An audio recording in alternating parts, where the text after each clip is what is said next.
દબાણ મુદ્દે ગુજરાત હાઈકોર્ટે ફરી એકવાર સરકારને ફટકાર લગાવી છે। રસ્તા પરના દબાણ અને ટ્રાફિક મુદ્દે ચાલી રહેલી સુનાવણી દરમિયાન ગુજરાત હાઈકોર્ટે સરકારની કાર્યશૈલી ઉપર ગંભીર પ્રશ્નાર્થ ઊભા કર્યા। હાઈકોર્ટે કડક ટિપ્પણી કરતા જણાવ્યું કે સરકાર કામ કરવામાં નબળી પુરવાર થઈ રહી છે અને અમે કોઈ મોનિટરિંગ એજન્સી નથી જે દર વખતે આદેશ આપે। કોર્ટે નોંધ્યું કે છેલ્લા 7 વર્ષથી માત્ર ચર્ચાઓ થાય છે અને હજુ સુધી કોઈ મજબૂત પોલિસી ઘડવામાં નથી આવી।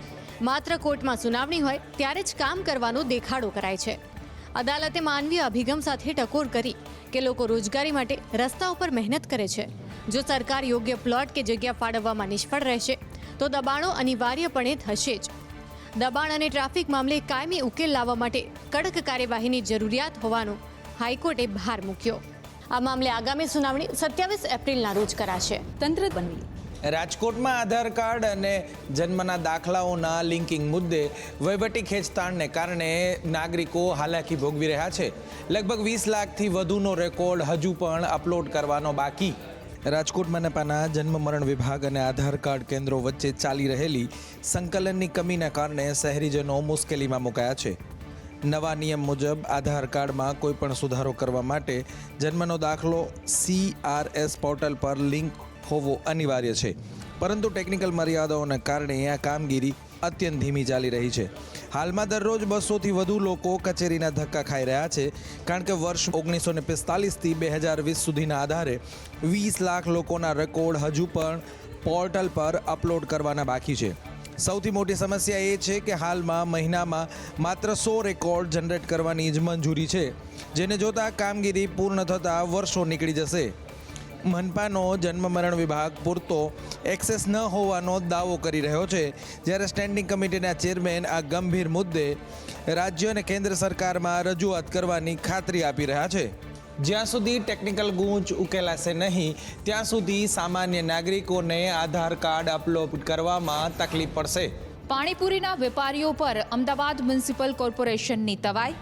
વિવિધ વિસ્તારમાંથી 1000થી પણ વધુ લારી પરથી નમૂના લેવામાં આવ્યા। પાટનગર ગાંધીનગરમાં ટાઇફોઇડના કેસોમાં અચાનક ઉછાળો આવ્યા બાદ હવે મેગા સિટી અમદાવાદનું તંત્ર પણ એલર્ટ મોડ પર આવી ગયું છે। ફરી એક વખત અમદાવાદ મ્યુનિસિપલ કોર્પોરેશને વિવિધ વિસ્તારમાં મેગા ડ્રાઈવ યોજી હતી, જેમાં 1121 લારી પરથી આરોગ્ય વિભાગે નમૂના લીધા હતા, જેમાં સ્થળ પરથી તપાસ દરમિયાન 280 લારી પર પાણીમાં કલર મળ્યા છે, જ્યારે 77 જગ્યાએ પાણીના બેક્ટેરિયાની તપાસ કરવામાં આવી છે, જેમાંથી 2 જગ્યા પરથી પાણીના બેક્ટેરિયા મળી આવ્યા છે। શહેરમાં છેલ્લા 10 દિવસમાં અલગ અલગ જગ્યા પર પાણીપુરીની લારીઓમાં ચેકિંગ કરવામાં આવી રહ્યું છે, જેમાં અખાદ્ય બટાટા અને પાણી સહિતનો ખોરાક ઝડપાતા લારીઓ પણ બંધ કરી દેવામાં આવી છે। શહેરમાં માત્ર પાણીપુરી નહીં પરંતુ અન્ય ખાણીપીણીના વેપારીઓ પણ લોકોના આરોગ્ય સાથે ચેડા કરી રહ્યા છે, ત્યારે આવા તત્વો પર પણ કાર્યવાહી કરવામાં આવે તેવી માંગ ઉઠી રહી છે। અમદાવાદમાં વોટર જગ સપ્લાયરની સામે કાર્યવાહી કરવામાં આવી। ક્લોરીનયુક્ત પાણી ન વેચતા હોવાના કારણે મનપાએ કાર્યવાહી કરી છે। અમદાવાદમાં ઉનાળાની શરૂઆત પૂર્વે જ પીવાના પાણીની ગુણવત્તા જળવાઈ રહે તે હેતુથી એએમસીના આરોગ્ય વિભાગે વોટર જગ સપ્લાયર્સના એકમો પર સપાટો બોલાવ્યો છે। તંત્ર દ્વારા હાથ ધરવામાં આવેલી તપાસ દરમિયાન કુલ 194 એકમોનું ચેકિંગ કરવામાં આવ્યું હતું, જેમાંથી 20 સ્થળો પર પાણીને શુદ્ધ કરવા માટેની ક્લોરીનની કોઈ જ વ્યવસ્થા મળી આવી નહોતી। નિયમોના ભંગ બદલ મનપાએ આ 20 પૈકી 13 એકમોને તાત્કાલિક અસરથી સીલ કરી દીધા છે, જ્યારે અન્ય 7 એકમોમાં તત્કાલ ક્લોરીન ડક ફિટ કરવા માટે કડક સૂચના આપવામાં આવી છે। મનપાના આદેશ મુજબ હવે દરેક સપ્લાયર માટે ક્લોરીન યુક્ત પાણી વેચવું ફરજિયાત છે અને આગામી દિવસોમાં પણ આ તપાસ અભિયાન વધુ તેજ બનાવવામાં આવશે। દૂષિત પાણીથી ફેલાતો રોગચાળો અટકાવવા માટે લેવાયેલા આ કડક પગલાંના કારણે બિન અધિકૃત રીતે પાણી વેચતા વેપારીઓમાં ફફડાટ ફેલાયો છે। રાજકોટમાં સતત બીજા દિવસે મોબાઈલ વિક્રેતાઓને ત્યાં જીએસટી વિભાગે કાર્યવાહી હાથ ધરી છે। જીએસટી અધિકારીઓની કાર્યવાહીને પગલે વેપારીઓમાં ફફડાટ ફેલાયો છે। સૌરાષ્ટ્રના આર્થિક પાટનગર ગણાતા રાજકોટમાં જીએસટી વિભાગે મોબાઈલ વિક્રેતાઓ પર મોટી કાર્યવાહી કરી છે। શહેરના જાણીતા એસ્ટ્રોન ચોક વિસ્તારમાં આવેલા મોટા મોબાઈલ શોરૂમ ઉપર જીએસટી વિભાગની ટીમોએ અચાનક ત્રાટકીને તપાસ હાથ ધરી છે। આ કાર્યવાહીમાં Umiya mobile, Jenis mobile, Mehul telecom, Ramdev જેવા પ્રતિષ્ઠિત એકમોનો સમાવેશ થાય છે। જીએસટી વિભાગ દ્વારા આ તપાસ મુખ્યત્વે કર ચોરીના શંકાસ્પદ વ્યવહારોને લઈને કરવામાં આવી રહી છે। વિભાગને આશંકા છે કે આ શોરૂમમાં બિલ વિનાના મોબાઈલ ફોનનું વેચાણ જૂના મોબાઈલના વ્યવહારોમાં જીએસટીની ચોરી અને અન્ય નાણાકીય અનિયમિતતાઓ આચરવામાં આવી રહી છે. જો આ તપાસ દરમિયાન કંઈ મોટું કૌભાંડ અથવા તો કોઈ મોટી જીએસટીની ચોરી પકડાશે તો વેપારીઓને લાખોનો દંડ અને કાયદેસરની કાર્યવાહીનો સામનો કરવો પડી શકે છે. મુસાફરો ભરેલી એએમટીએસ બસ બળબડ સળગી. જીવ બચાવવા માટે ડ્રાઈવર, કંડક્ટર અને મુસાફરો કૂદી પડ્યા. અમદાવાદના એસજી હાઈવે પર સોલા ભાગવત 4 રસ્તા નજીક એએમટીએસ બસમાં આગ લાગવાની ઘટના બની હતી. ફાયર બ્રિગેડની ટીમને જાણ કરવામાં આવતા 2 ગાડીઓ તાત્કાલિક ઘટના સ્થળે રવાના થઈ હતી અને પાણીનો મારો ચલાવી આગને કાબૂમાં લીધી હતી. બસની આગળના ભાગે એન્જિનમાં કોઈ કારણોસર અચાનક આગ લાગી હતી, જેના પગલે તાત્કાલિક બસમાં સવાર મુસાફરો પાછળના દરવાજેથી બહાર નીકળી ગયા હતા. આગની ઘટનામાં કોઈ જાનહાનિ થઈ નથી, પરંતુ બસના મેન્ટેનન્સ પર સવાલ ઉઠી રહ્યા છે. और ऐसा नहीं एएमटीएस है, अगर गवर्नमेंट बस है तो ऐसा नहीं कि उसको गवर्नमेंट की तरह ही ट्रीट किया जाए. उसको ऐसे ट्रीट करो कि यहाँ पब्लिक जा रही है तो उसकी सेफ्टी होनी चाहिए. गवर्नमेंट बस हो या कोई भी बस हो, पब्लिक तो है ना, इंसान सबकी जान उतनी कीमती है, तो वहाँ चेकिंग होनी चाहिए, रेगुलरली चेकिंग होनी चाहिए और इंसान को खुद भी थोड़ा सेफ्टी से रहना चाहिए. આ ઘટનાએ બસની જાળવણી, ટેકનિકલ ખામીઓ અને તંત્રની બેદરકારી સામે અનેક મોટા સવાલ ઊભા કર્યા છે. ત્યારે આ મામલે ગંભીરતાપૂર્વક તપાસ થવી જરૂરી છે. નશામાં હતો. મહેસાણામાં હિન્દુભાઈએ મુસ્લિમ બહેનના ઘરે મામેરું ભરીને ભાઈચારાની મિસાલ રજૂ કરી. મહેસાણામાં હિન્દુભાઈએ મુસ્લિમ બહેનના ઘરે ₹1,01,000નું મામેરું ભરી ભાઈચારાનું ઉદાહરણ પૂરું પાડ્યું. આશરે 25 વર્ષ અગાઉ મજૂરી કામ કરતા મહેસાણાના સુલતાન બીબી અને વડોસણ ગામના સુલતાનજી ઠાકોર વચ્ચે પરિચય થયો હતો.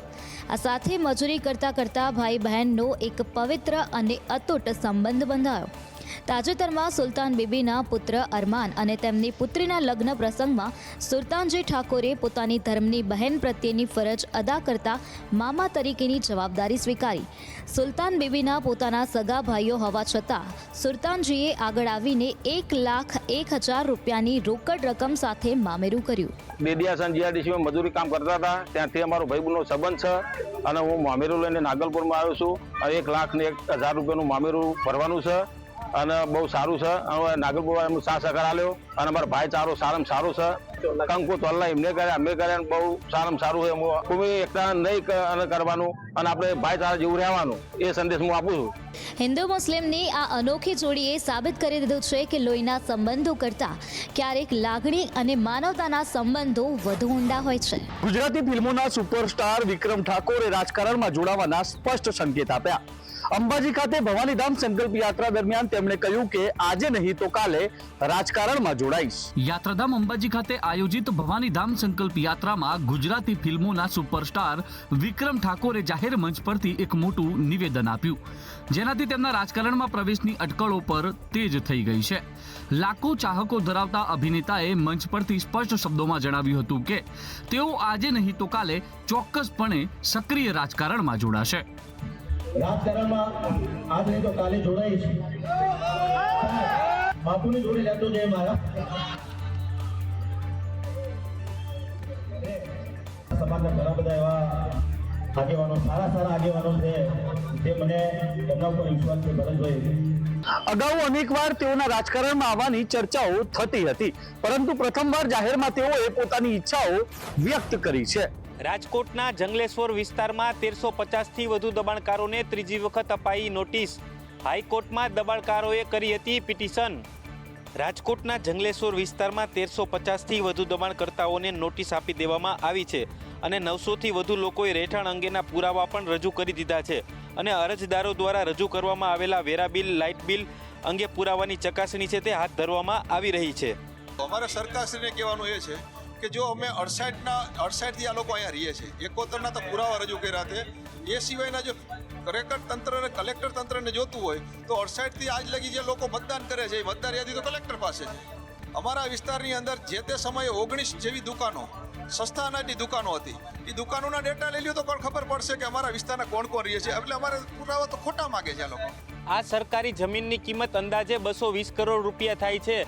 સરકાર આ જગ્યા ઉપરથી દબાણ દૂર કરીને નવા પ્રોજેક્ટ લઈ આવી શકે છે અથવા આવાસના મકાનો પણ બનાવી શકે છે. વડોદરાથી એસઓયુ સુધી જતા સ્ટેટ હાઈવે પરથી પસાર થતા મુસાફરોની સવારી હવે વધુ સરળ બનશે. સ્ટેટ હાઈવે 63ને પહોળો કરવાની કામગીરી શરૂ કરવામાં આવી. પ્રવાસન ધામ સ્ટેચ્યુ ઓફ યુનિટી સુધી પહોંચવા માટે હવે મુસાફરોને ટ્રાફિકની સમસ્યામાંથી મુક્તિ મળશે, કારણ કે વડોદરાથી એસઓયુ સુધીના હાઈવેને લાઇનના વિસ્તરણની કામગીરી હાથ ધરવામાં આવી છે. આ પ્રોજેક્ટ માટે વડોદરા જિલ્લાની 186 હેક્ટર અને નર્મદા જિલ્લાની 116 હેક્ટર જમીન સંપાદિત કરવાની પ્રક્રિયા શરૂ કરી દેવામાં આવી છે. ખાસ કરીને વડોદરાથી ડભોઈ સુધીના 84 કિલોમીટરના પટ્ટાને અત્યાધુનિક 6 લેન હાઈવેમાં ફેરવવામાં આવશે, જ્યારે ડભોઈથી સ્ટેચ્યુ ઓફ યુનિટી સુધીનો રસ્તો 4 લેન કરવામાં આવશે. મુસાફરોનો સમય બચાવવા માટે ડભોઈ, કેલનપુર અને તિલકવાડા ખાતે નવા બાયપાસ રસ્તાઓ પણ બનાવવામાં આવશે. આ હાઈવે બનવાથી પ્રવાસન ઉદ્યોગને વેગ મળવાની સાથે સ્થાનિક પરિવહન પણ વધુ સુદૃઢ